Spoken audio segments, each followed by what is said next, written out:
Imagine this, you're just a regular and lonely loser riding the bus to school like always. But out of nowhere, train kun comes for you and clap your bus kun, and boom, your life ends in an instant. In his last moments, he is thinking, someone delete his Chrome history. Haruto also thinks about one thing, the promise he made to the love of his life to stay by her side forever. Suddenly, he wakes up as someone else, Ryo. With godlike powers and a flood of strange memories, he wonders if it's all a fever dream. Before he can figure it out, some guys burst in, call him poop, and kick him outside. While picking berries, Ryo questions who Haruto was but decides it doesn't matter. Now, he's focused on one thing, avenging his mom's death. After eating some berries, Ryo got dressed when a group of women approached, mocking him as weak and ugly. One of them, Celia, ignored the insults and asked if he had seen their friend, Flora. Ryo denied it, but Celia used a magic spell to check if he was lying. Instead, she sensed a powerful energy within him. Seeing he was truthful, she gave him silver coins and left. Excited, Ryo rushed home to tell his friends, but the moment he stepped inside, an assassin attacked, aiming a dagger at his chest. The only thing that saved him was the coin bag blocking the strike. He fell to the floor, only to see his friends already dead. As the assassin prepared to finish him off, a mysterious woman appeared, calling him Haruto. She revealed his hidden limitless magic, guiding him to unleash his power. Channeling his energy, Ryo strengthened his body and struck the assassin back with a forceful palm strike. Ryo instinctively took a karate stance, drawing from Haruto's memories. He dodged the assassin's attacks and countered with a swift kick to the face. When the assassin kept coming at him, Ryo grabbed his arm and twisted it until it snapped. Furious at being beaten by a kid, the assassin lunged again, but Ryo slammed him to the ground with force. Just as he was about to finish the fight, Ryo heard a girl crying. That's when he realized the cargo those thugs had been transporting was actually Flora. The terrified princess begged him to save her, but the moment she saw the lifeless bodies scattered around, she fainted. With no other choice, Ryo picked her up and carried her back to the women who had been searching for her earlier. Instead of being grateful, Flora's sister, Christina, immediately accused Ryo of kidnapping her and lashed out. She didn't even let him explain before Vanessa pressed a knife to his face, ordering him to come to the castle to clear things up. Meanwhile, the knights captured the assassin, but before he could spill any secrets, a mysterious figure ended his life. Inside the castle, Ryo was tied up and brutally beaten by Charles. The man showed no mercy, turning him into a bloody mess, all to force a false confession that Ryo had kidnapped Flora. Charles wanted to cover up his own mistakes, using Ryo as a scapegoat. But the truth was, Ryo's only real crime was having a big As the princess wakes up, her comrades rush to her side, asking what happened. She immediately tells them that Ryo was the one who saved her and insists that he be brought before them. Meanwhile, Ryo is still tied up, beaten to the brink of death. The soldiers continue torturing him, desperate to cover up their own incompetence and letting the princess get kidnapped. Just as he's about to lose consciousness, the princess's aide bursts into the room, furious, demanding to know what the hell they're doing to the boy. She reveals the truth, that Ryo was actually the one who rescued the princess. Realizing their mistake, they finally untie him, but the damage is already done. His body gives out, collapsing under the weight of his broken bones. Celia rushes to his side, using her magic to heal him. When Ryo wakes up, he sees Celia's face. She apologizes for everything, acknowledging how unfairly he was treated when all he did was help the princess. She then informs him that the king himself wants to meet him as thanks for saving his daughter. Ryo agrees and is brought before the royal family. Standing before the king, Ryo makes a bold statement. He's gone from asking the princess's father for permission to take her on a date. A few days pass in the kingdom, and Ryo is finally ready to start school alongside his peers. But his first day is anything but welcoming. Right from the start, a spoiled brat in his class picks on him, mocking the way he talks, and Ryo says, "You are all jealous because of my big Lord have mercy." As the day goes on, things only get worse. His classmates soon realize that he doesn't know how to read yet, giving them even more reason to laugh at him, but he says, "I know one thing. How to your mom." But Ryo isn't the type to back down easily. Instead of letting their insults get to him, he stays determined. After school, instead of sulking, he heads straight to his teacher's office, asking for private lessons. After just a few hours of studying, Ryo masters every problem thrown at him. Once he learns the symbols, everything else feels like basic math, especially since he still has the memories of being a university student.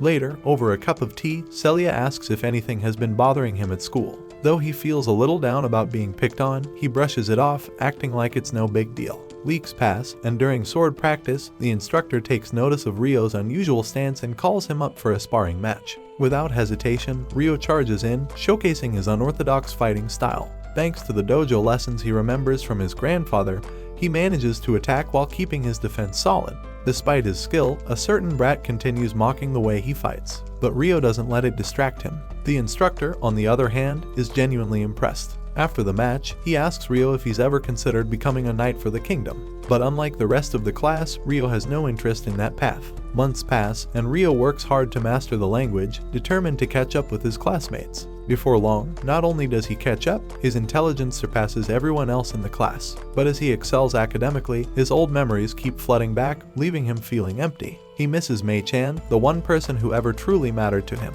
In this world, all he has are bullies and loneliness. He remembers how she was his childhood love, but they were torn apart when his parents divorced. Then, in high school, Haruto saw her one last time, only for her to disappear completely as if she had erased herself from existence. The more these memories haunt him, the more his internal struggle grows. But instead of breaking him, it fuels his resolve. Haruto is gone. That life is over. He is Ryo now, and he will live through whatever this world throws at him. The next morning, exam results are posted, and the entire school is shocked. Ryo, a homeless orphan, has scored a perfect score, tying with the princess. The usual bullies, too bitter to accept the truth, immediately accuse him of cheating, claiming there's no way someone like him could match the princess's intelligence. Before Ryo can even respond, the princess's friend steps in, calling them out for being jealous sore losers. Celia backs her up, calmly challenging the bullies to provide any proof that Ryo cheated. With no argument left, they slink away, humiliated in front of everyone. Later, Celia pulls Ryo aside, concerned about how much he's being bullied. He asks if she ever went through the same thing, but she admits that, unlike him, she at least had friends growing up. Hearing this, Ryo smiles and reassures her that he'll be fine because now he has her as a friend. Celia instantly turns red, blushing like a typical anime girl. Flustered, she mumbles that she doesn't mind being his friend, but Ryo isn't satisfied. He keeps asking her to satisfy him. What do you mean by that? You know, guys, what he means. As their bond grows stronger, Celia makes a heartfelt promise: if Ryo ever feels down from all the bullying, she'll always be there to hug him. Ryo smirks and teases her, saying that it's the perfect way to comfort him since she's as flat as a highway and easy to hug. Years pass, and Ryo and Celia grow closer. One day, Ryo is chosen to represent the school in the upcoming sword arts tournament. The usual brats throw a tantrum, refusing to accept it, but the instructor shuts them down. Celia, impressed by Ryo's growth, smiles and says, "You've gotten so big after 5 years." Smirking, Ryo teases back, "And your melon's still as small as ever." While sipping tea, Celia asks Ryo about his plans after graduation. He tells her he intends to leave the country, feeling like there's no place for him here. This saddens Celia, especially since he's been her support through tough times and helped make this place better. Ryo apologizes but reminds her that she'll soon be getting married. Celia quickly rejects the idea, saying she has no plans for that anytime soon. Smirking, Ryo teases that she should start thinking about it before she gets old, but then jokes that she'll always be small in the important areas, so it doesn't really matter. As Celia wonders where Ryo's journey will take him, he reveals his only goal: reaching the country where his mother once lived. She notices him lost in thought, a hint of sadness in his eyes, and wonders what he's been through. The tournament finally arrives, and Ryo is the first to represent the academy. One of the usual brats sneers at him, saying no one expects anything from him anyway, but he better not embarrass the school. Stepping onto the battlefield, Ryo comes face to face with his opponent, the same soldier who had once tortured him for no reason as a child. The match begins, and the knight assumes Ryo is mocking him. Fueled by resentment over his demotion from that very incident 5 years ago, he attacks with full force. But his anger clouds his judgment, leaving him open. Ryo exploits the opening, knocking the knight's sword into the air and securing an easy victory. Humiliated, the soldier makes excuses, claiming he wasn't trying. But the referee shuts him down, telling him to take his loss like an honorable knight. Later that night, a mysterious man shares drinks with the defeated soldier, pressing him for information.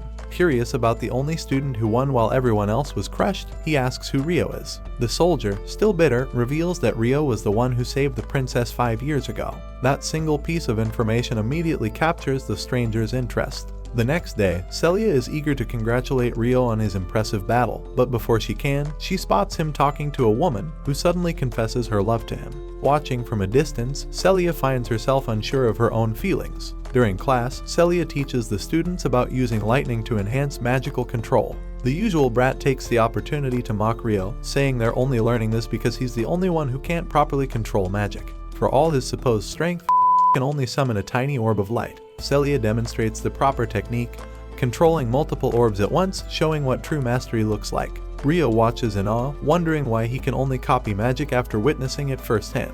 After class, one of the bullies approaches Rio, accusing him of seducing women just because he got lucky in the tournament. Celia jumps in to defend him, but the brat smirks and claims Rio has been flirting with her too. Embarrassed, Celia denies it, but the bully warns that his family won't stay silent if Rio keeps playing with girls' emotions. Princess Flora witnesses this and becomes upset that Rio is being falsely accused. She silently blames herself, knowing all his trouble started because he saved her. A few weeks later, the class is assigned an important mission for a high grade. The same annoying brat smugly reveals that he's gotten classified information from upperclassmen and, as expected, assigns Rio to carry all the luggage since he can't use magic. Without complaint, Rio accepts the task. Seeing this, Flora feels guilty. She offers to help him, but Rio, always the gentleman, refuses to let her. Watching him constantly endure mistreatment, Flora can't shake the feeling that he doesn't deserve any of this. As the students continue their mission, a group of goblins ambushes them. However, the class easily fends them off and, as expected, mocks Rio for doing nothing once again. But what they fail to notice is the eerie figure silently watching them from afar, something only Rio picks up on. Reaching what they think is the final stretch, they suddenly come to a massive cliff blocking their path. Before they can process their situation, a group of orcs charges in, launching their spears. Rio quickly parries one, but the usual brat isn't so lucky, he takes a slash to the foot. Panicked, he stumbles backward, crashing into another student, who shoves him away in reflex. Unfortunately, this causes him to slam into Flora, sending her tumbling off the cliff. Without hesitation, Rio dashes at full speed, diving after her. Just before she falls beyond reach, he manages to knock her back onto the cliff, saving her life. Meanwhile, the students regroup, using their magic to wipe out the first wave of orcs. They cheer, celebrating their victory, but Rio quietly wonders how he managed to avoid any fall damage using his strange, hidden abilities. As the dust settles, the students turn on the brat, blaming him for pushing Flora off. Desperate, he fabricates a story, twisting the situation to frame Rio instead. Even as Flora tries to defend him, the rest of the class believes the lie, isolating Rio even further. Just as Flora attempts to clear Rio's name, a massive beast suddenly swoops down from above, cutting off their escape route. The students panic, banding together to attack. But the monster proves too strong, it effortlessly dodges their magic and knocks away their enchanted weapons. One by one, the students realize they're completely outmatched and start running for their lives. All except for Flora. Instead of fleeing, she stays behind, healing one of her fallen classmates. She doesn't notice the beast creeping up behind her, ready to strike. In an instant, it lunges, preparing to finish her off. At the last second, Rio bursts in, slashing the beast before it can reach Flora. Using his magic, he enhances his speed and agility, dodging every attack thrown his way. The monster leaps into the air, preparing a devastating strike, but Rio swiftly dodges and counters, holding it off with relentless precision. Blow after blow, he parries each attack, refusing to let the creature break through.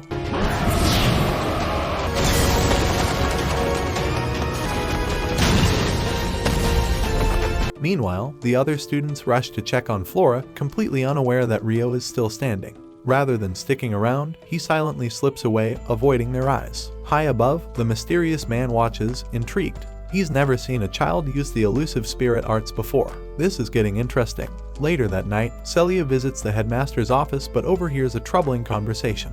The brat's parents are there, pressuring the headmaster to blame everything on Rio. Though the headmaster knows Rio likely did nothing wrong, he agrees to falsely accuse him to protect the royal family's reputation. Celia, devastated, worries she'll never see Rio again. But just as she loses hope, there's a soft knock at her door. She turns to see Rio sneaking in. Without hesitation, she runs to him, throwing her arms around him, tears spilling as she tells him how worried she was. She quickly warns him about the false charges against him. But Rio already understands no one will ever listen to the truth of a homeless orphan.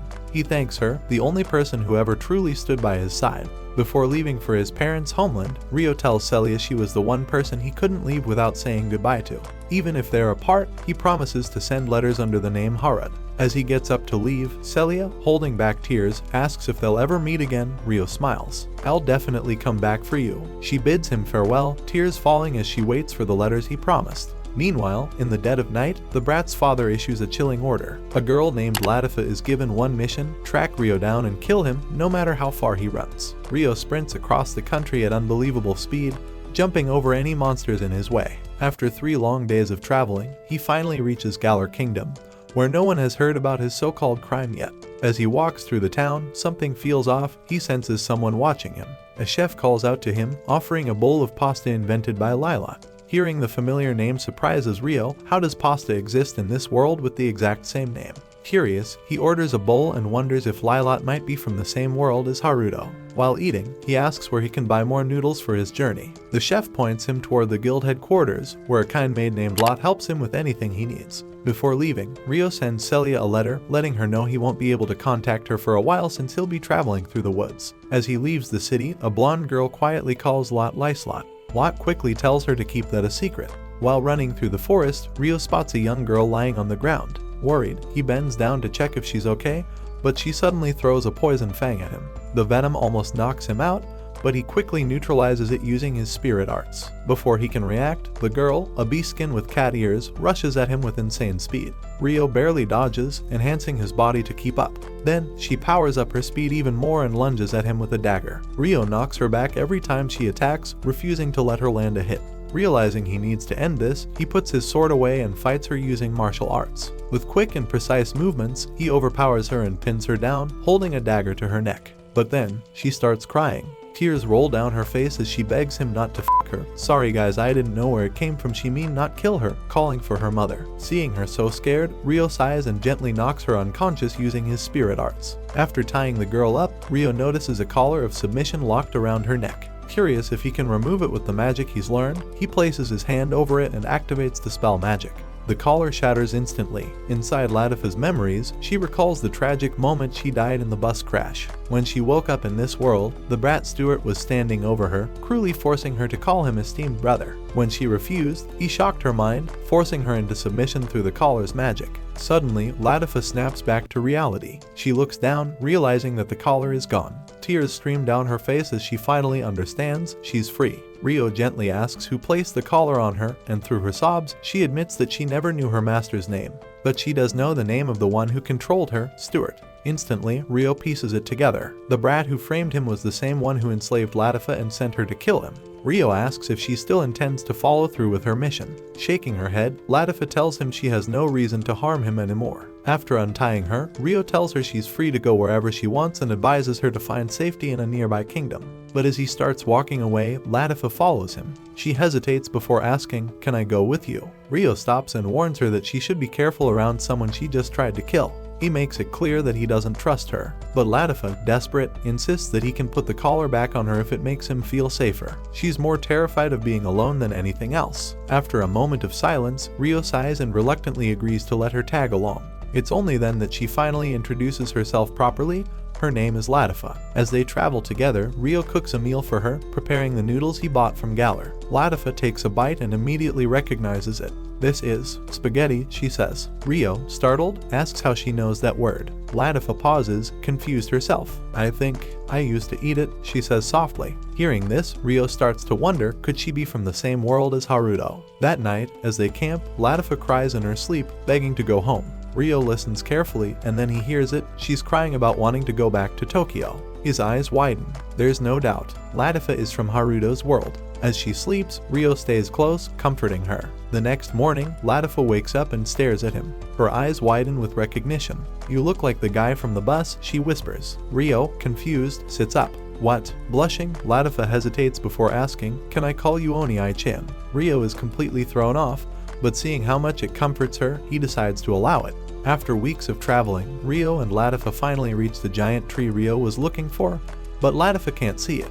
They go deeper into the forest and spend the night there. Latifa has scary nightmares, so Rio uses his spirit arts to help her sleep peacefully. Suddenly, 3 girls appear and attack him. They see Latifa asleep with spirit arts around her and think Rio kidnapped her. Without listening, they tie him up and shock him with electricity, knocking him out. Rio wakes up in a strange place and sees a girl lying in front of him. She doesn't know who she is, but she knows his real name is Haruto. Shocked, Rio asks how she knows. She smiles and says, "I am connected to you. I belong to you." Before he can ask more, she hugs him and disappears. A voice calls out, begging him to wake up. When Rio wakes up, Latifa is crying and hugging him. An elder arrives and apologizes for the mistake. The girls who attacked him kneel down and wants his protein shake. Sorry mean kneel and say sorry. They free Rio and tell him he will meet the village elders tomorrow. For now, he can f*** her all night. The next morning, Rio goes to the center of the world tree and meets with the 3 village leaders. They apologize for how they treated him and hope he can forgive them. But Rio isn't interested in their apology. His only request is for them to take care of Latifa. He asks if he can stay with her for now, and the villagers agree to let him live among them until he decides to leave. Before he can go, a mysterious woman appears, Lady Dryas, the spirit of the world tree. As she gets closer, she senses another spirit inside of Rio and realizes something strange. She asks if he's been unable to use magic because spirits tend to drain magic from humans. Rio suddenly understands why his magic never worked properly. Lady Dryas gently holds his face and examines the spirit inside him. After a moment, she looks at him curiously and says he has an incredible amount of spirit energy. Lady Dryas suddenly steps back, her expression shifting as she senses something unusual. Inside Rio, there is a human-shaped spirit, one of the rarest spirits in existence. The village elders exchange glances, now reconsidering whether they should start treating him as a saint, one of the highest honors a human can receive. After the meeting, one of the Beastskin girls escorts Rio back to his new home. Latifa excitedly shows off their house, thrilled about their new living space. Then, one of the girls casually asks where he wants them to sleep. Confused, Rio soon learns that the three of them will be living with him.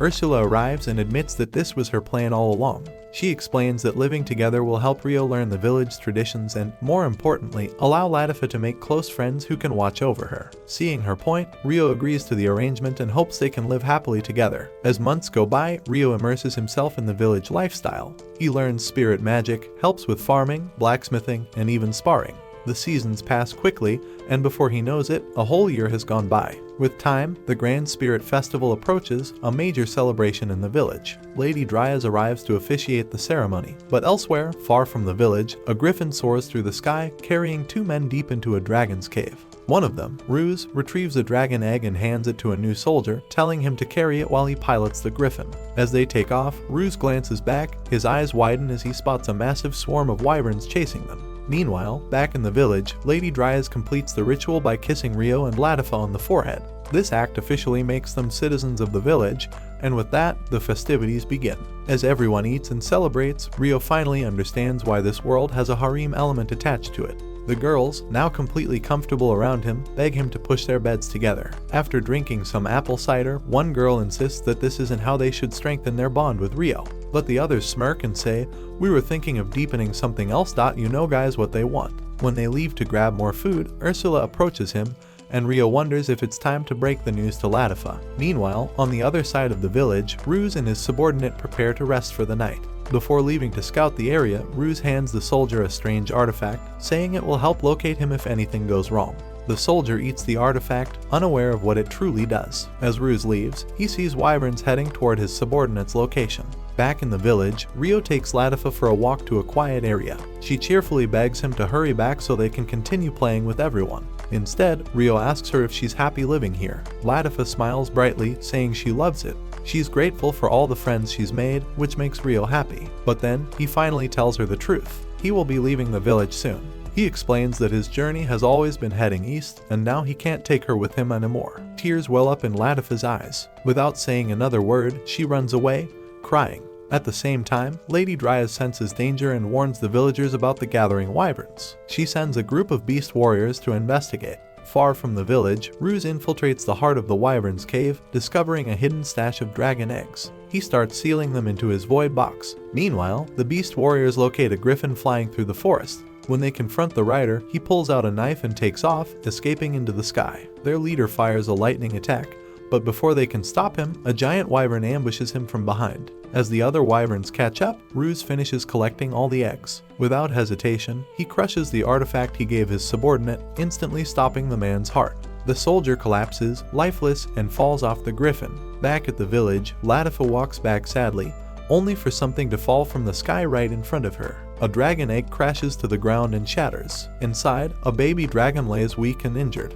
But before Latifa can react, a massive black wyvern lands before her. It lets out a terrifying scream of agony as it sees its broken egg. Fury fills its eyes. It opens its jaws, preparing to unleash a fire breath attack at Latifa. Just in time, Alma summons a wind tornado, pushing Latifa out of harm's way. She calls her beast familiar and charges at the black wyvern alone. But despite her efforts, her hammer strikes do nothing. The wyvern counterattacks, sending Alma flying through the air, crashing hard into the world tree. As soon as Alma recovers, the Black Wyvern unleashes a massive fire breath attack, instantly burning her beast familiars to ashes. Seeing Alma struggling, Latifa jumps in to distract the dragon, giving her time to recover. She dashes around the battlefield, dodging its attacks. But as the wyvern traps her, ready to crush her under its massive claws, Rio suddenly launches an ice spear, knocking the dragon back. In a flash, Rio swoops in, grabbing Latifa and carrying her out of danger. Not giving the wyvern a chance to recover, he leaps toward it, using his new spirit techniques. With just his bare hands, he crushes the wyvern's body, forcing it down.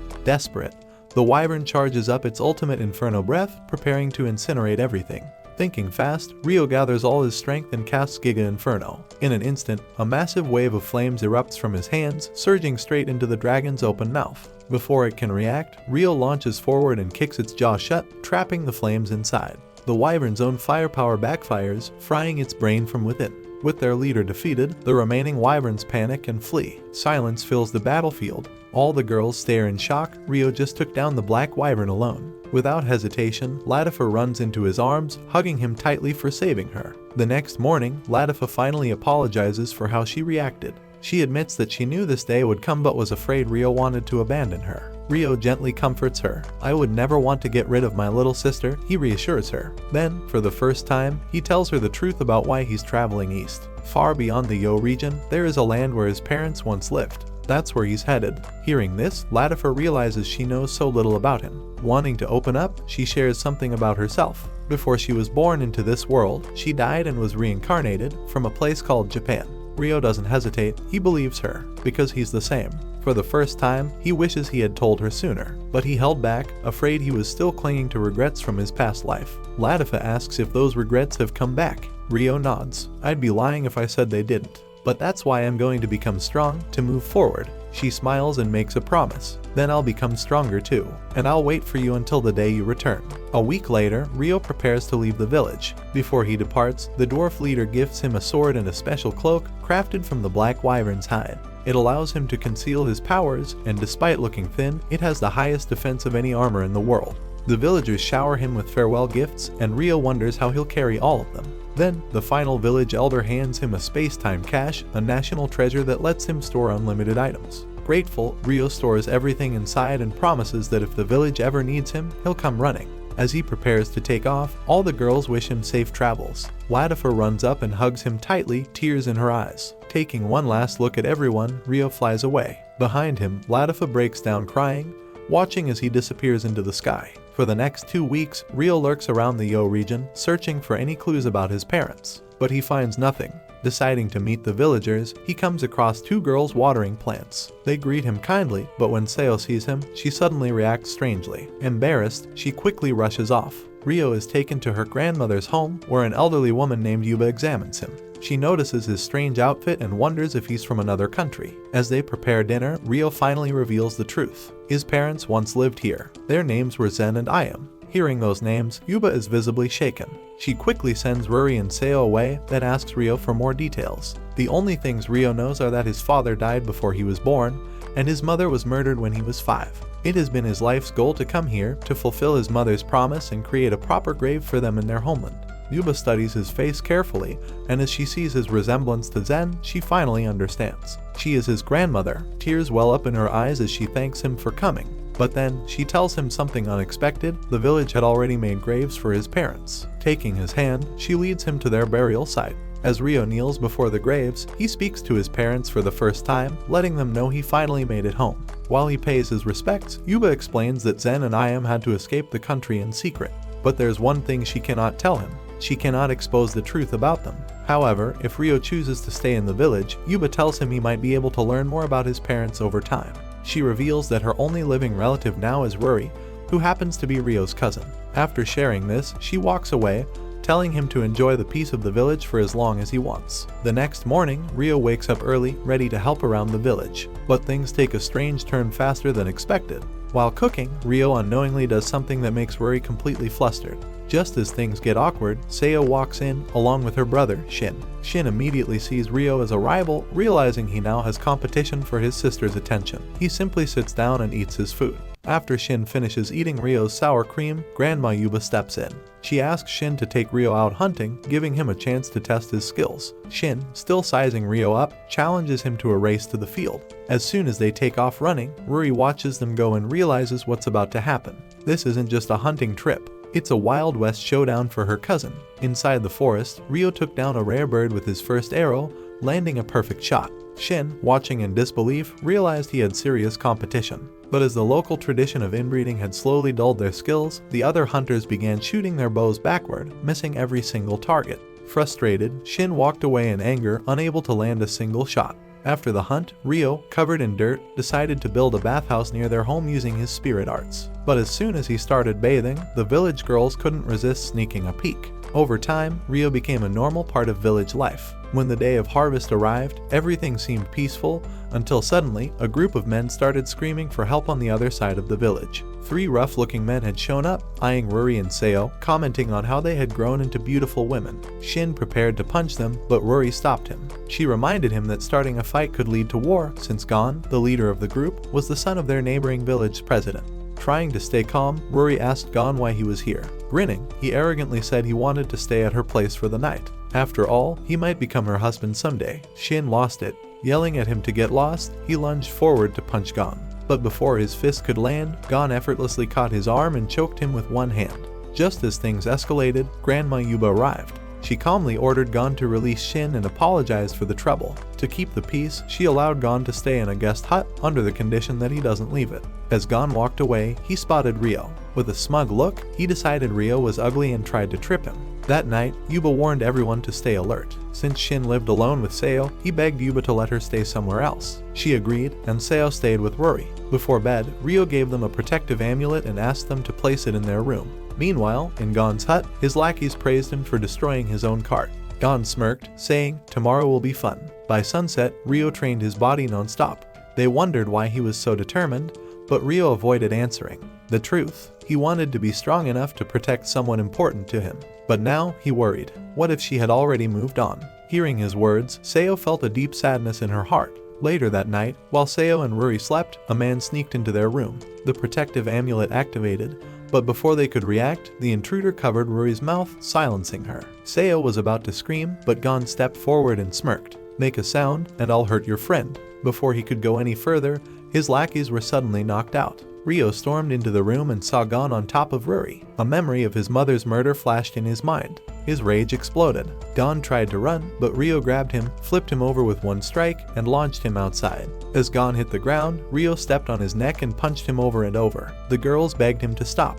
The village men rushed in to pull him away. Before Ryo could finish him off, Yuba stepped forward, realizing what had happened. Gon had tried to assault the girls. Ryo didn't say a word. He simply walked away. It was the second time he had wanted to kill someone. His rage had been growing all this time, pushing him toward revenge. But without realizing it, he had been drifting closer to Haruto's identity. His resolve wavered, because if he gave in to revenge, wouldn't that make him no different from the man who killed his mother? The next morning, Lord He, a messenger from the kingdom, arrived to collect taxes and take Gon to prison. Before he left, Yuba handed him a letter asking if he could deliver it to an important person in the kingdom. He agreed and took off with Ryo. Several days later, they arrived at the capital. After Gon was sent to prison, Ryo walked around town with Seo. While exploring, a merchant noticed them together and suggested Ryo buy a gift for his cute girlfriend. Seo, flustered, quickly denied that they were dating. But the woman just smiled and insisted they looked adorable together. The merchant suggested they buy a souvenir to remember their visit. Ryo asked Seo if she wanted anything, and before she could answer, the merchant jokingly told her to get on her knees to thank him. Ryo laughed, thanking the woman for the smooth setup. Seo, feeling flustered, spotted a cute flower petal and placed it in her hair. Ryo thought it looked beautiful on her, so he bought some for her from the merchant. Before they left, the merchant smirked and told Seo to fight hard for Ryo before another girl steals him away. In the center of town, a man was harassing a woman, trying to drag her away. Before he could escape with her, Ryo stepped in, using his martial arts to take him down instantly. The woman's guard rushed over, but before he could say anything, Ryo quickly ran off when more soldiers appeared. Meanwhile, the girl's father, Gauki, heard about what happened. He told Lord He, who immediately thought about the letter from Yuba. Reading its contents, his hands shook in shock. With wide eyes, he asked if they had met a man named Rio. While walking back home, Rio was approached by a man who greeted him and asked for a moment of his time. Inside the house, the man revealed something shocking. He had known Rio's mother, the former princess of this nation. 20 years ago, the kingdom was at war and Rio's father was the greatest soldier to ever lead the allied forces. His skills were so legendary that the king himself entrusted him with protecting his daughter. Over time, Rio's father and mother grew close, and before long, he showed her his legendary Excalibur. But their happiness was short-lived. During peace negotiations, the opposing kingdom demanded Rio's father be executed and his mother be forced to marry their prince. Faced with such a cruel fate, his parents ran away. The king, unable to stop it, could do nothing but watch his daughter escape. Gauki begged Rio to meet the king and queen, his grandparents. Rio thought about it and finally agreed. The next morning, the king and queen were stunned to finally meet their grandson. They immediately saw the resemblance. He looked just like his mother. Rio, in turn, noticed how the queen reminded him of his mother. He was finally reconnecting with his roots. They asked him about his parents, but Rio had few memories of them. He was too young to ever meet his father, but he remembered his mother as a woman who always smiled. Until that day, when he was 5, a man named Lucius betrayed them. After his father passed away, Lucius had been helping them, so when he knocked on the door, Rio opened it without hesitation.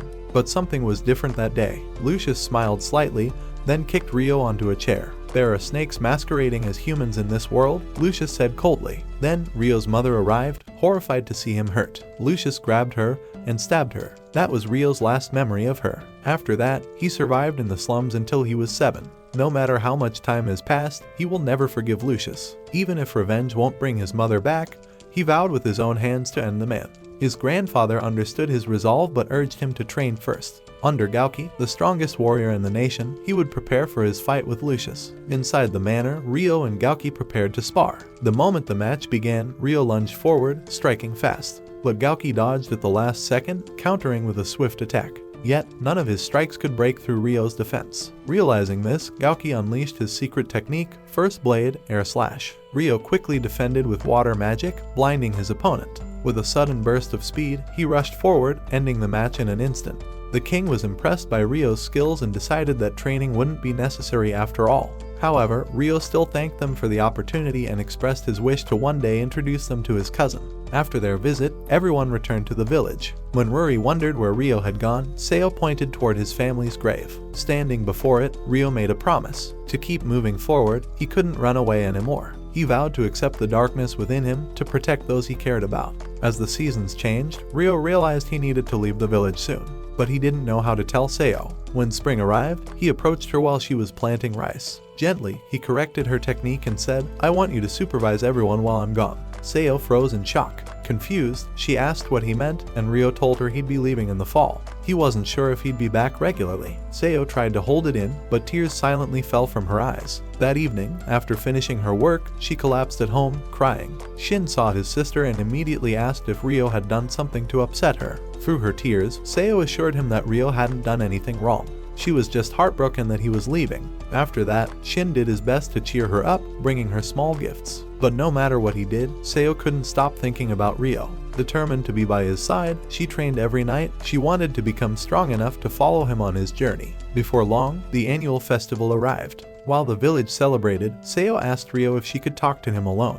With a nervous heart, she finally confessed she was in love with him. Her words left Rio speechless. After a long pause, he apologized, saying he couldn't return her feelings. Seo asked if it was because they weren't blood related, but Rio shook his head. "It's because I'm leaving soon," he told her. Desperate, she begged him to take her with him. She revealed that she had trained for 6 months straight, working tirelessly so she wouldn't slow him down. She was willing to do anything, even reincarnate as his sister, just to stay by his side. But then, Rio said something that completely shattered her. "Even if you did all of that, you're still ugly." Seo froze. Tears welled up in her eyes. Her heart broke. But despite the pain, she reached for his hand, holding onto him. "Please," she whispered, "just stay close to me." But Rio gently pulled away. "I'm sorry," he said, then walked away. Seo stood there, crying softly. As he left, Rio sensed Shin's presence. He turned to him and apologized for how he had treated Seo. Eventually, the day of his departure arrived. At the break of dawn, Rio was ready to set off on his long journey. As he reached the village exit, he saw Seo waiting for him.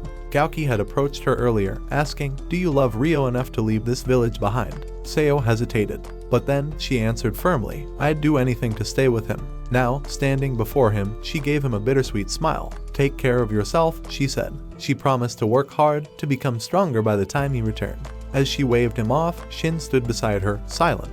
Rio gave him a nod. Then, without looking back, he left. It was the 999th year of the Holy Era, and Rio had finally returned to the World Tree.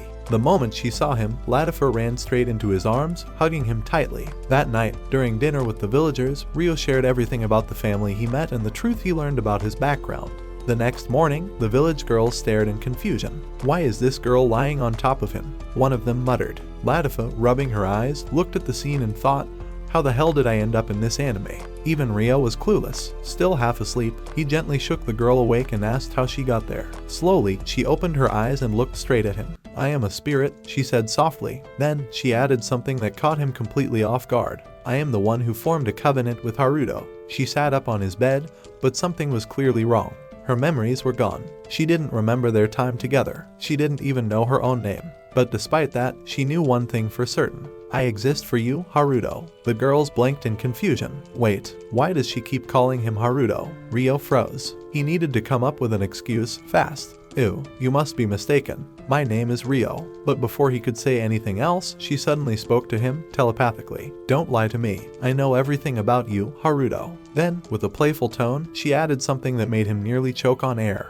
"Even know how long your cucumber is. And now I want to suck it." The girls told Rio to ask Lady Dryas about the mysterious girl's sudden appearance. With that, Rio asked her to get up. But the moment she did, the greatest anime plot unfolded before his eyes. Using her magic, she gracefully changed her outfit, her movements elegant and mesmerizing. For a brief moment, Rio found himself captivated by her beauty, lost in thought. She reminded him of someone important from his past. Then, as he gazed at her, an image of spring appeared in his mind. "I'll name you Aishia," he said, feeling the name fit perfectly. The girls smiled, agreeing that her name was beautiful. Latifa, tilting her head, thought for a moment. "Wait, does this mean we're sisters now?" Back at the village council, Lady Dryas appeared and found it strange that Aishia had lost all her memories. She asked Aishia what elements she was best at. Aishia confidently said she had mastered all of them, shocking everyone.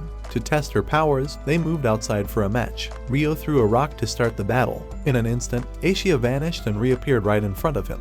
Rio barely dodged her kicks. She mirrored his every move, matching his techniques in close combat. Realizing this, Rio backed off to create distance. He leaped into the sky, trying an aerial attack, but her strength nearly broke his arm when they clashed. As soon as he landed, he cast icicles at her. But Aishia vanished again and appeared behind him, casting icicles of her own. She continued copying all his techniques. To break the pattern, Rio cast a tornado, but Aishia created one spinning in the opposite direction, canceling his attack. Before they could destroy the village, Lady Dryas stopped the match. Now, they all believed that Aishia had truly mastered every element. But Lady Dryas said she needed to teach her how to control her power. The elders welcomed Aishia into the village, and she thanked them. To celebrate, they held a festival in her honor. From that day on, Aishia trained with Rio to control her magic. After a short while, Dominic showed Rio the portable house he had built. Rio was happy he was finally leaving the village. Hearing this, Latifa looked sad. While the other girls walked away, one of them stopped and begged Rio to spend time with his little sister before he left.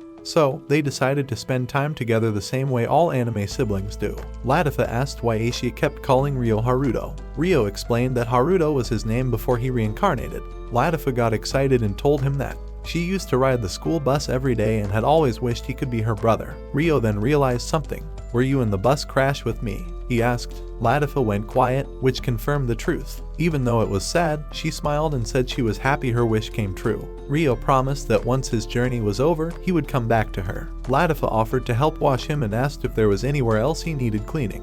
Rio froze, confused. "What do you mean by that?" The next morning, the elders gave Rio some parting gifts. One elder handed him a compass that would always point back to the village. Another gave him a device to change his hair color, helping him stay undercover wherever he went. Before leaving, Rio asked everyone to take care of Latifa while he was gone. Then, he took off into the sky. As they flew, Rio told Aishia that they were heading to Celia since he hadn't been able to contact her. Meanwhile, in the capital, Celia stared at the letter Rio had left for her, wishing she could talk to him again. Just then, Charles appeared and asked if she had been preparing for the night they would finally be united in the upcoming year 1000 of the Holy Era. Back in the town where he grew up, Rio arrived and activated the device to change his hair color. Late at night, he sneaked into his old school, heading straight for the basement to enter Celia's study room. As he walked in, memories of their last meeting flooded his mind. But when he opened the door, the room was completely empty. Celia was gone. Wondering what had happened to her, Rio decided they should use an illusion spell on another researcher to get answers. Inside a random professor's room, Aishia appeared from behind and cast a hypnosis spell on him.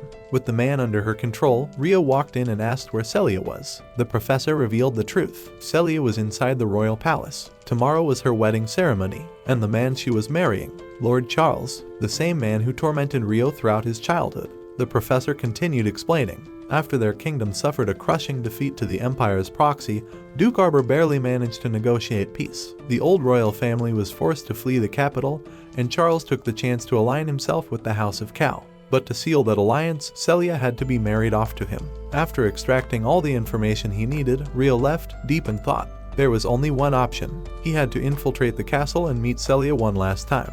Aishia offered to locate her room while Rio carefully sneaked past the guards. Inside her room, Celia sat alone, preparing for a future she didn't want. She would belong to someone else forever. She opened her drawer and pulled out Rio's old letter. Her last wish was to see him one more time. But after all these years, she had lost hope. Slowly, she moved the letter toward the flame. Just then, the door creaked open. A voice whispered in the dark, "Stay quiet." Her eyes widened. It was Rio. He had finally come for her. Without thinking, she ran to him, throwing her arms around him. For the first time, it didn't feel like a dream anymore. "I missed you," he said. She looked up, noticing something. He had grown taller, but Rio smirked and said, "You're still as flat as ever." She screamed at him for still being a jerk after all this time.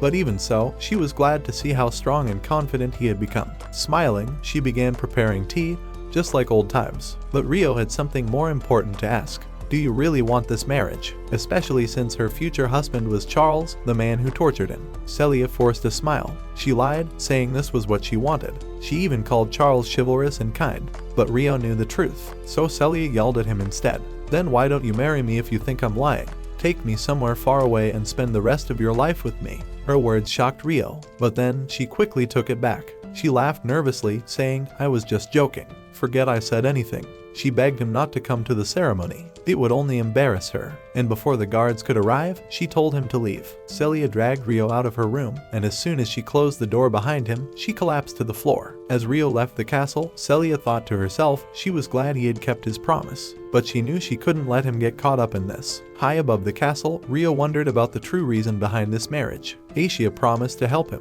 Rio apologized for always relying on her, but Aishia reassured him, "I will always be by your side. You can come to me anytime." The next morning, Charles greeted Ruse after his long travels. He welcomed him warmly, saying he wished he could have given him a proper reception. He even offered to let Ruse stay the night. But Ruse smirked. "I'm not the one getting married tonight." Just as he said those words, he sensed a strong spirit's presence. Without hesitation, he excused himself to investigate. Meanwhile, Celia prepared herself to become someone's doll forever. She stepped out of her tent, where Charles was waiting for her. He wrapped his arms around her and whispered, "Don't worry if you're nervous. My 7 other wives will teach you everything you need to know." Then, he walked away, leaving Celia alone with his first wife, Tanishina. Tanishina immediately made things clear. "It doesn't matter if you were born noble. Here, you're nothing but a tool. You will obey our every command." Celia forced herself to nod, saying she understood. But Tanishina wasn't done yet. She mocked Celia's appearance, calling her ugly bitch. Celia tried to keep smiling, but inside, she was breaking. A maid rushed in to inform Celia that Princess Christina had arrived. When Christina entered the room, she immediately noticed how cold and disrespectful the other wives were toward Celia. Wanting to talk privately, she asked the wives to leave. After Cinderella's stepsisters walked out, Celia and Christina sat together, drinking tea. Christina was happy to see Celia again but quickly apologized. She felt guilty. It was her royal family's incompetence that forced Celia into this marriage. She blamed herself for stealing Celia's happiness. Back at the academy, Celia used to smile every day. Now, she looked like a bird trapped in a cage. With determined eyes, Christina made a promise. "If there's anything you ever wish for, I will do everything in my power to make it happen." Meanwhile, Charles walked with Alfred, the strongest warrior in the nation. But instead of respecting him, Charles gloated. Now that he had gained the supreme ruler position through his marriage, he would have full control of the military. With a smug smile, he warned Alfred to know his place. The wedding ceremony finally began, and the entire nation celebrated with joy. But in the middle of it all, one person didn't smile: Celia. As the parade went on, Charles held her hand tightly. With a sick grin, he whispered, "I can't wait until we deepen our relationship tonight." This was all part of his grand plan to one day rule the kingdom. As the carriage drove by, Aishia noticed how calm Rio was, even though he was about to go against an entire nation. But when she asked about it, Rio admitted that she was the only thing keeping him from falling apart. When Celia's carriage finally approached, Aishia left to communicate with her. Using telepathy, she told Celia to stay calm and revealed that she was Rio's spirit and that he was watching her from the crowd. The moment Celia saw his face, she smiled. But then, the tears she had been holding back finally spilled out. He was the one person she didn't want to see her like this. Charles panicked, wondering why she was suddenly crying. She quickly covered it up, saying she was just overcome with joy that their marriage was finally happening. As she looked back toward the crowd, Rio was gone. She tried reaching Aishia, but there was no response. For a moment, she wondered if it had all been a fantasy. This was her new life now, she was going to be a doll forever. But just as she reached out to take Charles's hand, Rio came running through the crowd. He knocked out every guard in his way. The entire military tried to stop him, but he cast wind magic, blowing them all away. The mages launched their strongest attacks, but Rio dodged every single one of them, leaping over their heads. The soldiers started to panic, using up all their mana, but Charles confidently reassured Celia,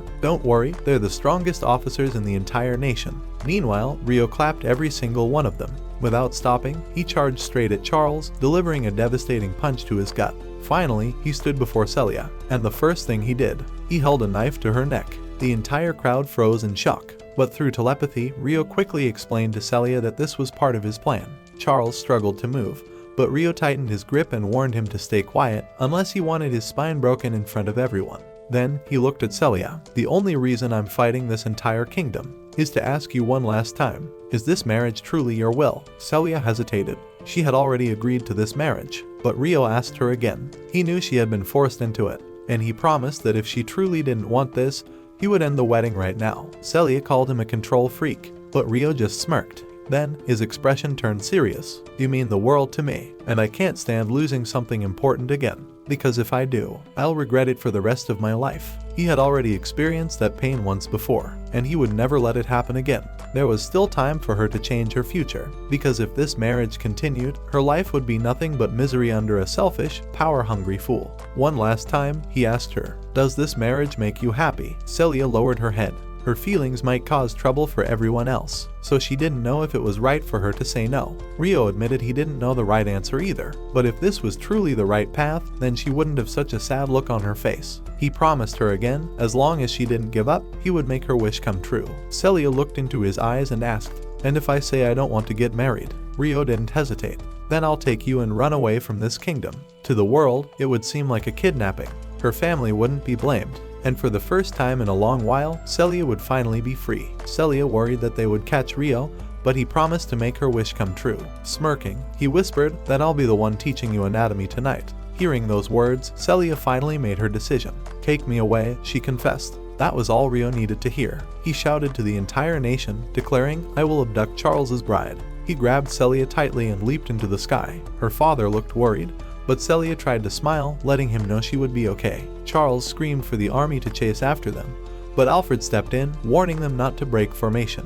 However, they ignored him. Rio easily jumped over all of them, escaping their reach. Alfred smirked. "You fell right into my trap, idiot," he muttered. The mages fired photon bullets at Rio, but he blocked every single attack with his wind arts. From a distance, Ruse recognized Rio's spirit arts. He realized Rio was the same person from years ago. Wanting to test him, Ruse launched a powerful blow, but Rio blocked it effortlessly. As the dust settled, Rio kept running.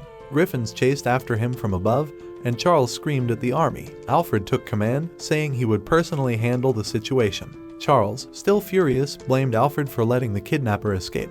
But Alfred calmly asked, "Do you even know who this kidnapper is?" Charles froze. Could it be someone who hated him? Alfred smirked. "Then we've narrowed it down. To every citizen in this nation." Charles got verbally clapped. Fuming, he ordered Alfred to take care of the situation immediately. Meanwhile, Rio kept running across the rooftops, warning Celia that he was about to speed up. Celia, feeling the force of his powerful strides, braced herself but then whispered, "You can go faster." Just for now. With the army closing in, Rio jumped down into an alley and handed Celia to Aishia. He explained his plan. He would distract the army while Celia escaped. Before leaving, he promised to meet them outside the kingdom. He leaped back onto the rooftops, but the soldiers quickly realized Celia was missing. They launched a signal flare, calling for reinforcements to surround the area. But this was exactly what Rio wanted.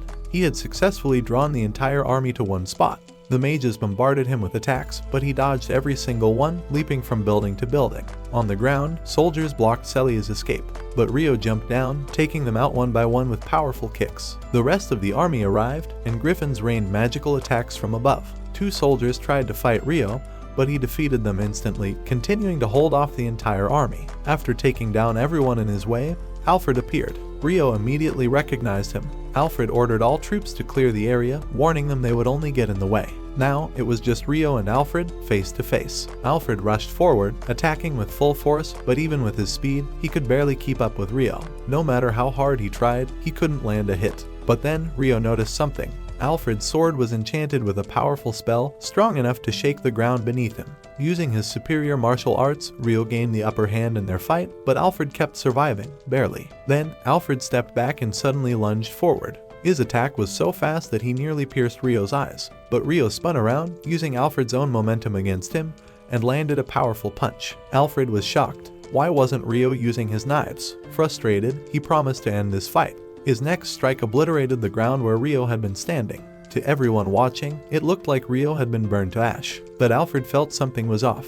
His attack hadn't actually hit anything. Realizing Rio had escaped, he ordered the soldiers to search for him.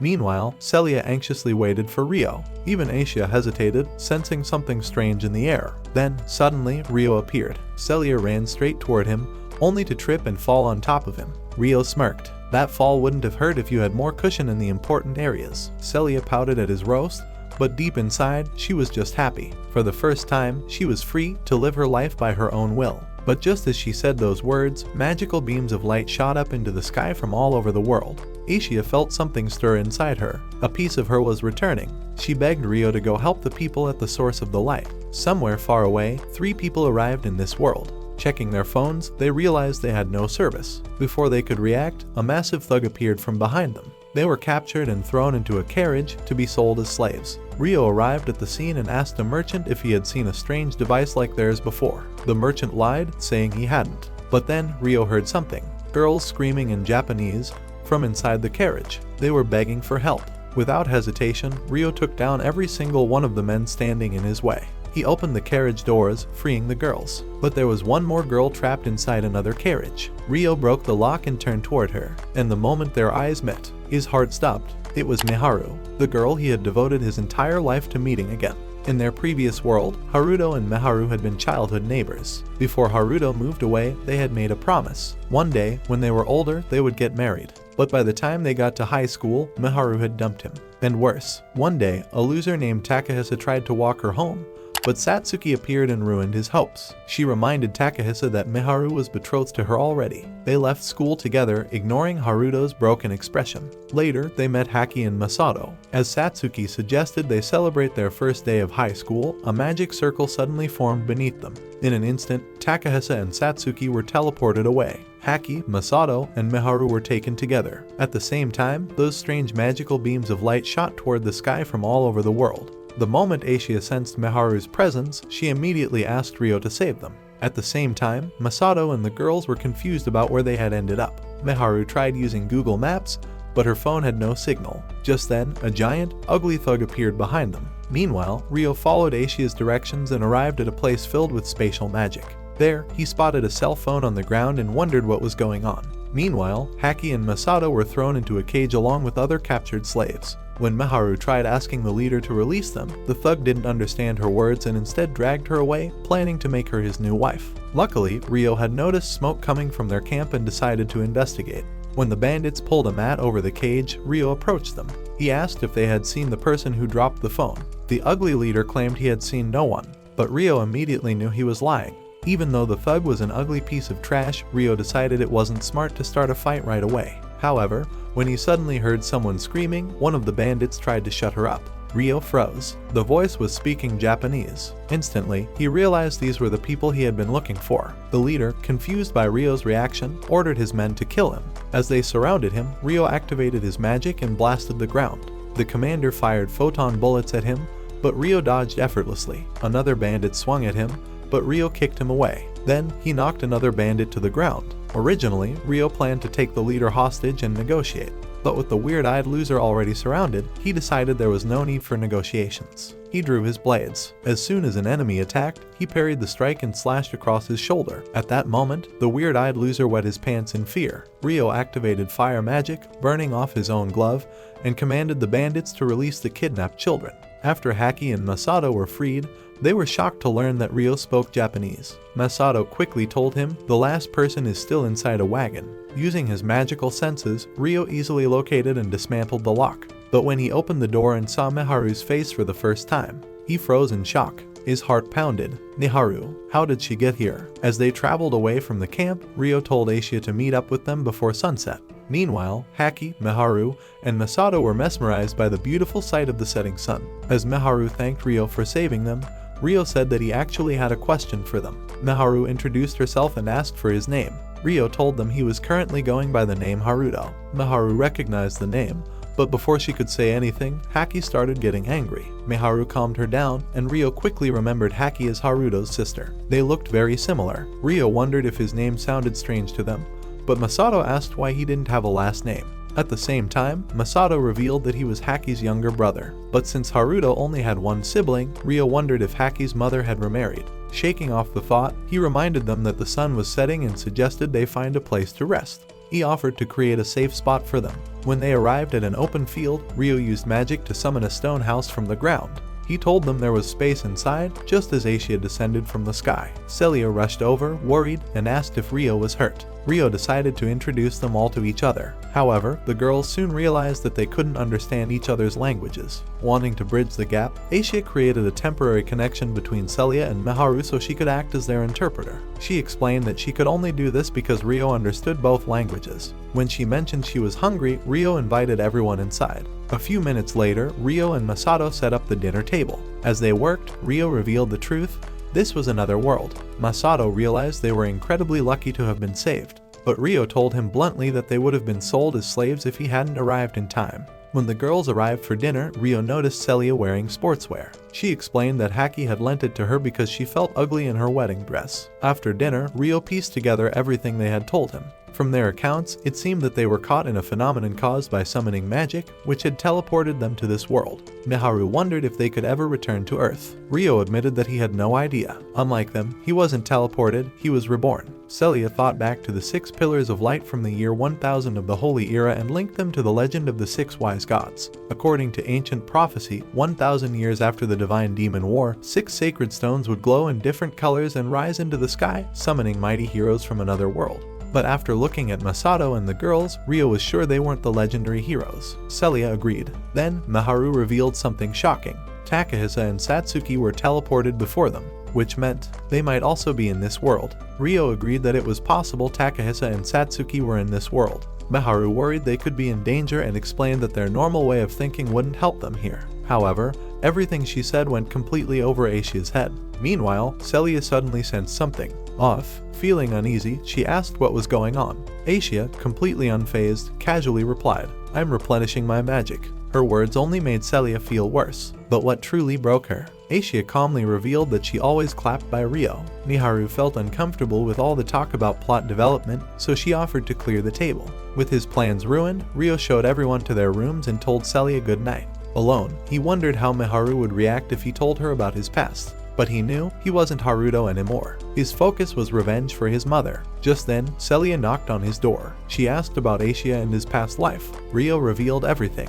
He had Haruto's memories and came from the same world as Miharu. Celia finally understood why he spoke their language. She also admitted he had always seemed too mature for a little boy. Meanwhile, Charles raged over Celia's abduction. Ruse mocked him, but Charles snapped, insisting the abductor had been killed by Alfred. Still, there was no news of Celia. Charles was sure the kidnapper had an accomplice and ordered a kingdom-wide search. Ruse mentioned the ancient prophecy and asked if they had a sacred stone. Charles confirmed Princess Flora had it. That meant their rivals also had a summoned hero. Elsewhere, Hirosaki stuffed his face with food. The local lord welcomed him, promising to fulfill all his desires. Hirosaki grinned. This felt just like a web novel. Princess Flora and Duke Gustav appeared. She asked if he was the hero mentioned in the prophecy. Looking at his katana, Hirosaki realized they had mistaken him for someone important.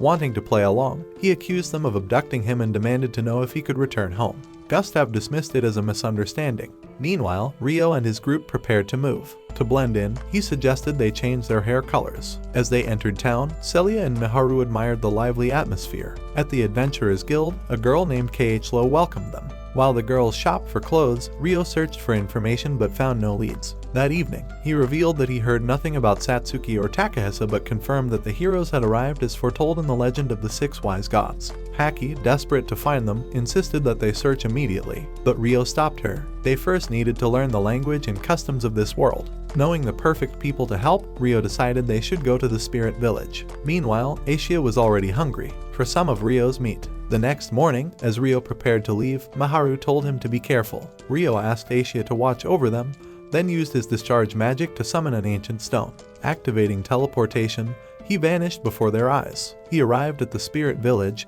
and as he approached, Alpha rushed to embrace him, welcoming him back. Other beast girls appeared, sensing a great disturbance in the magical energy. They already knew it had to be Rio. Wasting no time, Rio asked to meet the elders. Anna immediately went to inform them. Inside the meeting, Rio explained that the Pillars of Light were a type of space-time magic used to summon people from another world. He had learned that 6 heroes appeared during the Divine War. Granny, confused, asked why he was so sure. Rio shocked everyone by revealing that he had already found 3 people from another world. When Granny wondered if they were heroes, Rio bluntly said no, they were too useless. However, they had been with 2 summoned heroes before they were transported. Alpha, realizing Rio could communicate with them, asked how. Deciding to be honest, Rio revealed he understood their language. Then, he admitted that in his previous life, he had lived in their world. It was a truth he never wanted to reveal, but now he had no choice. He then requested for his friends to stay in the village for a few months. Since he planned to search for a way to send them back home, he needed a safe place for them. The elders agreed to shelter them. Rio promised to keep the village a secret and revealed he would leave the next day. That night, Rio and Latifa sat alone. He apologized for revealing his past life but said it was the only way the clueless elders would understand.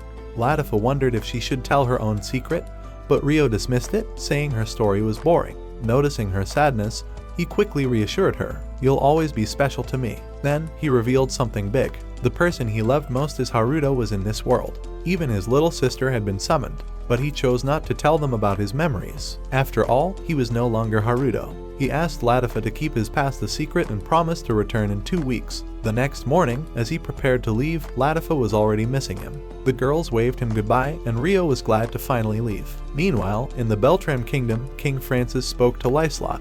He revealed that the kingdom's sacred stone had summoned a hero. To strengthen ties with other nations, he planned to invite ambassadors and hold a grand event to present the hero. Lyslot accepted the task of delivering the invitations. The king, intrigued, noted that the summoned heroes introduced themselves using their family names first. This suggested that they were all from the same land. Wanting to show Lyslot their hero, he had Charlotte guide her to the hero's room.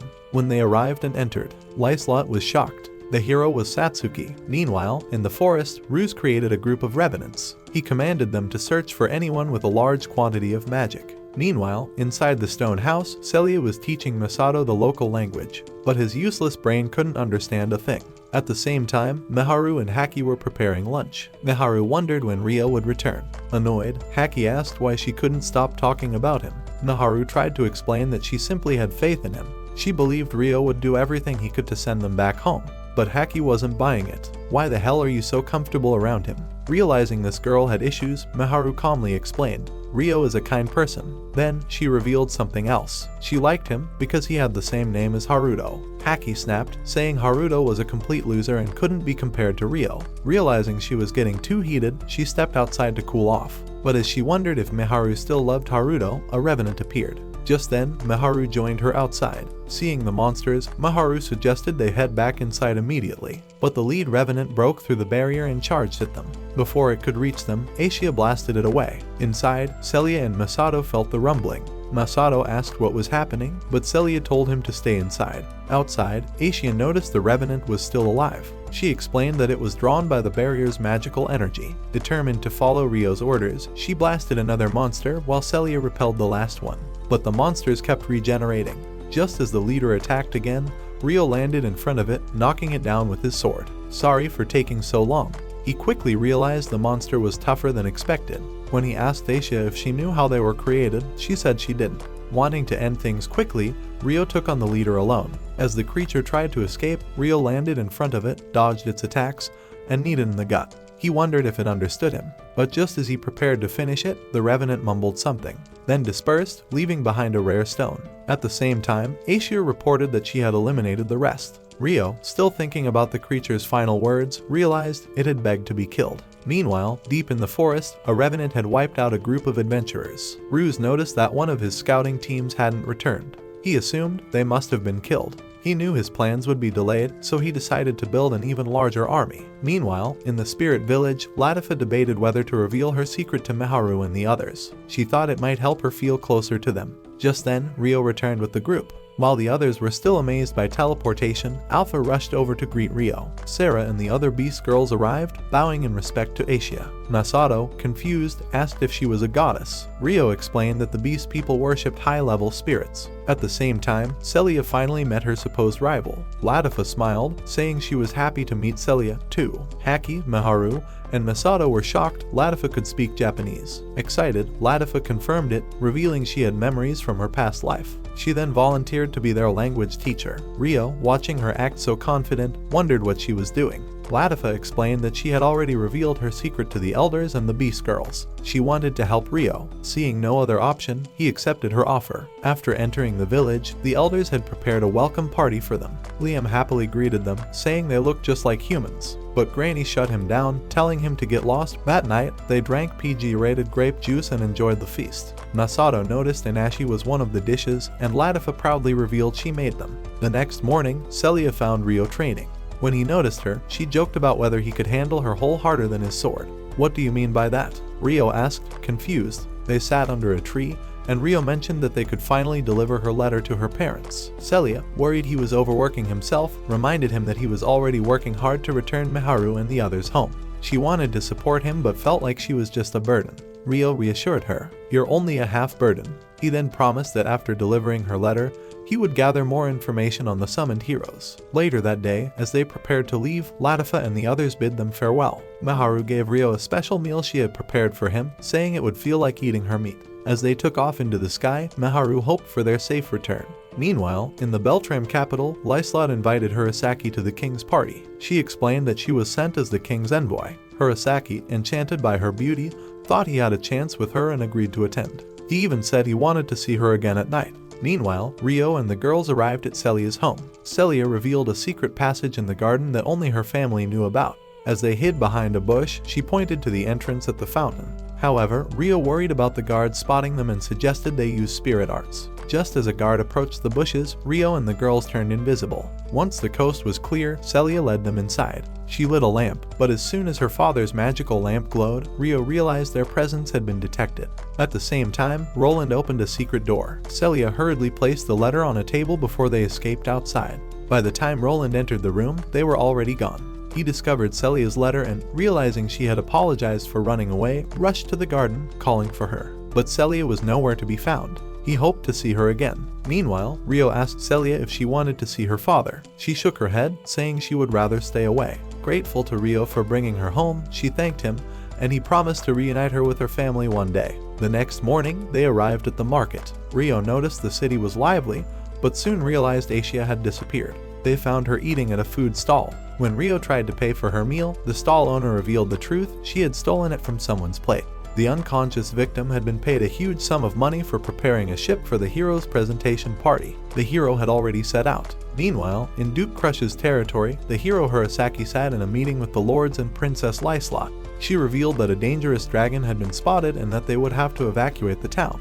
Wanting to act like a hero, Hirosaki asked what Lyslot intended to do. She stated that she would return to her country. With nothing better to do, Hirosaki offered to go with her. Duke Huguenot, unimpressed, thought he was useless anyway. Still, Hirosaki boasted about protecting Lyslot with his sword, summoning his weapon before her. Lyslot, eyeing him, wondered, was his other weapon even longer? The next day, as their journey through the forest began, a knight named Ara noticed something. Monsters. She immediately ordered the soldiers to form a battle formation and activate the carriage defenses. As Hirosaki wondered what was happening, Ara warned. There was an incalculable number of monsters hiding in the forest. The soldiers spotted the monsters just as stones rained down on them. Inside the carriage, Hirosaki nearly lost it. The maidens cast barriers, while Ara led the forward defense. When 1,000 monsters appeared, she unleashed a magic cannon, wiping them out. Maria commanded the others, while Ruse watched from above, planning his attack. Restless, Hirosaki left the carriage, sword drawn.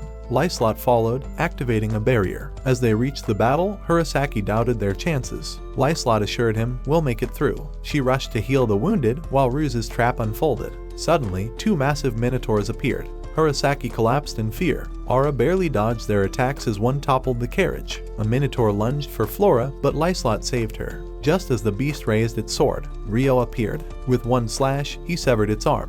With one kick, he pierced its body. Flora recognized him immediately. The other minotaur charged, but Rio overpowered it with a whirlwind strike. When another emerged, he vanished and obliterated it instantly. The soldiers cheered. The Duke and princesses arrived. Lyslot thanked Rio, who introduced himself as Haruto. Flora, suspicious, asked if they had met. Rio denied it, calling himself a random traveler. Just then, an annoying voice rang out. "I am the hero." Hirosaki had arrived. Realizing Hirosaki was Japanese, Rio greeted him politely. He suspected he was the one he was looking for. Seeing a chance to connect with a noble in Galar, Rio asked to join Lyslot's escort. Noticing the damaged carriage, he offered to fix it and recalled spotting them while flying over the forest. Once he finished the repairs, Maria appeared, offering him a drink. "Taste my sweet juice." But Rio could only notice her. Meanwhile, the Duke worried about moving the giant sword. Hirosaki seized the chance to show off. He lifted the sword and tossed it aside, sneering at Rio as he passed. Rio thought his magic was impressive, but the guy was unbearable. Back at the spirit village, Miharu, Masato, and Haki continued their language lessons. During spirit magic training, Haki's spells kept failing. Frustrated, she took a walk. She remembered playing with Miharu and Rio as kids, only to watch Rio be taken away when their parents separated. The memory made her resent him even more. Latifa, noticing her alone, suggested they walk home together. At home, the Beast Girls shared how they first met Rio, explaining they captured him after a misunderstanding. When they revealed that Rio had called Miharu's name in his sleep, Miharu and Haki fell silent, confused. The Beast Girls noticed their awkward reaction. In the imperial capital, Emperor Niddle planned to start a war with Beltrum. Meanwhile, Charles informed Lucius that he was ready to put their plans into action. Lucius asked for details, and Charles revealed his plan: kidnap Princess Flora. Meanwhile, Rio successfully escorted Lyslot's party to Galar Kingdom. Aura offered to take him to his lodgings. Later, he met up with Celia and Aishia at a restaurant. He revealed they would stay in the city for a few days. Celia, worried his identity might be exposed, suggested they leave immediately. But Rio wanted to establish a connection with Lyslot. He believed it was his best shot at getting closer to Hirosaki. Celia, concerned, warned him to stay cautious. That night, in Lyslot's mansion, she questioned Hirosaki's lack of action during the Minotaur attack. Duke Huguenot defended him, saying he lacked practical experience. However, he admitted it was too risky to send Hirosaki into real battles just yet. Instead, he decided to have him train in mock battles with the knights. It was the safest way for him to gain experience. That same night, two arrogant fools arrived at an establishment. When the receptionist informed them that the VIP area was fully booked, Alpon demanded that customers be kicked out. The receptionist shut him down, telling him to kiss his ass. Meanwhile, in a private dining area, Rio, Celia, and Aishia were having dinner. Suddenly, Alpon's sidekick barged in, claiming they were knights under Duke Huguenot. Rio recognized them immediately. They were the bullies from the academy. Still, he remained calm, apologized, and even offered to leave. But Alpon, thinking it was his lucky day to act tough, demanded that Rio dine with them. Knowing their faces would ruin his appetite, Rio refused. Alpon, eager to start a fight, accused Rio of disrespecting nobility. He threw a punch, but Rio easily restrained his arm and dodged Stuart's kick. When Alpon tried again, Rio flipped him over, kicked Stuart in the gut, and left both unconscious. A few hours later, Aura reported the incident to Lyslot and Duke Huguenot. Lyslot worried this could ruin her plan to ally with Rio, but Huguenot assured her he would punish them. Shortly after, Huguenot summoned the two fools to his office. He threatened to disinherit them, declaring that Rio was far more valuable than their pathetic lives. However, he gave them one last chance. They would join an advance party to investigate a dangerous forest. If they failed, they would be imprisoned. Alpon quickly accepted the punishment. But first, Huguenot ordered them to apologize to Rio. The next day, Lyslot personally met with Rio to apologize for what had happened. She also revealed that Huguenot wanted to sign a peace agreement with him. To discuss it further, she invited Rio to her home. A few hours later, inside Lyslot's mansion, Duke Huguenot summoned Alpon and Stuart to apologize. Though they bowed to the ground, Alpon was still fuming at Rio. During lunch, Rio asked about the second hero who had arrived in Galar. Hirosaki revealed that she was a woman and would be introduced at a soiree. Lyslot then revealed her name, Satsuki. Ryo immediately recalled Miharu telling him that Satsuki was the first to vanish into this world. Realizing she was one of the people they were searching for, he listened as Lyslot mentioned a third hero would also be arriving. At that moment, Ryo knew his work was far from over. It was only a matter of time before he found Miharu's friends. A few days later, Alpon and the advance party arrived at the forest. Still bitter about Ryo, he was determined to prove himself. However, as the commander ordered them to prepare for a monster attack, Lucius emerged from the bushes. They instantly realized he was the enemy and knew they got f***ed. So, that's it for today's video. Watch the following video, and I will see you in the next one.